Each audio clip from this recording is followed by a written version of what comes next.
with this being Suicide Awareness Month, I just wanted to reshare a story. I know our social media pages have grown so much that some people might not know part of our story, especially around the mental health space.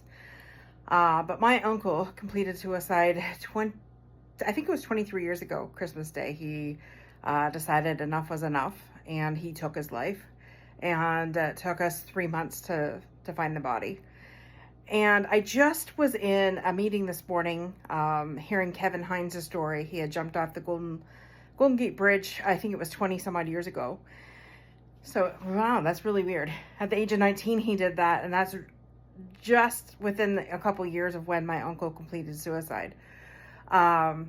Anyways, it just know that you matter, and no matter what you're going through, you don't have to do it alone. In Kevin's message this morning, he said that 135 people are affected by one suicide.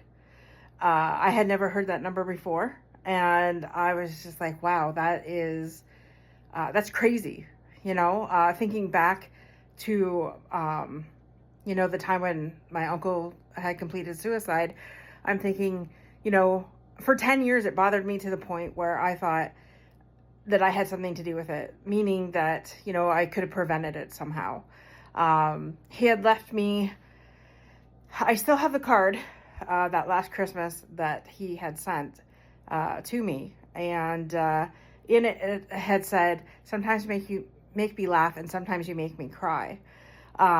And he had given me a pair of oven mitts, which I still have to this day. My husband really wants me to get rid of them because they're gross and disgusting. And I have washed them, but still. Anyways, it's just those 10 years. It's just like I was playing it on repeat, auto and repeat.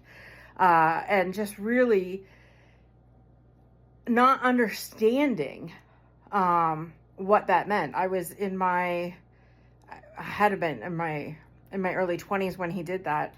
And so, and back then I took everything to heart and, really tried to help everybody I could to the detriment of myself sometimes, and not really realizing, the impact. I know that devastated my grandparents.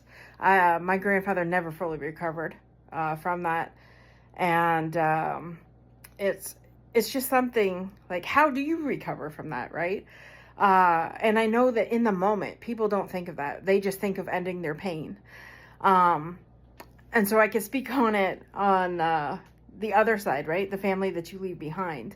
He left 3 kids behind as well, which, had affected their lives.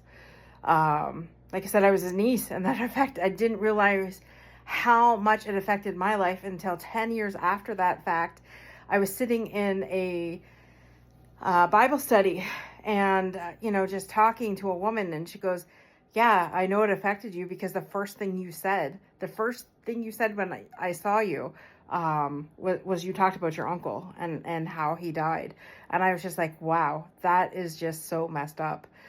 But,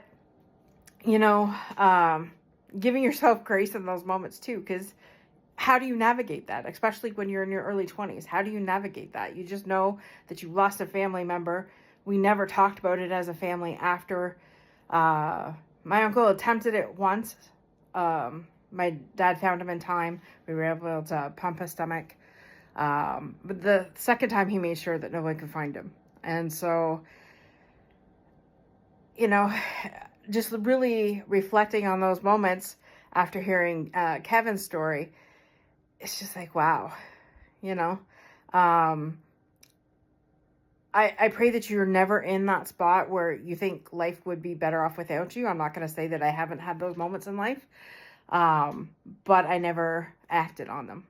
The one thing that I did do, my brother was gracious enough to give me 2 amazing nephews. And I had a picture of them done when they were young.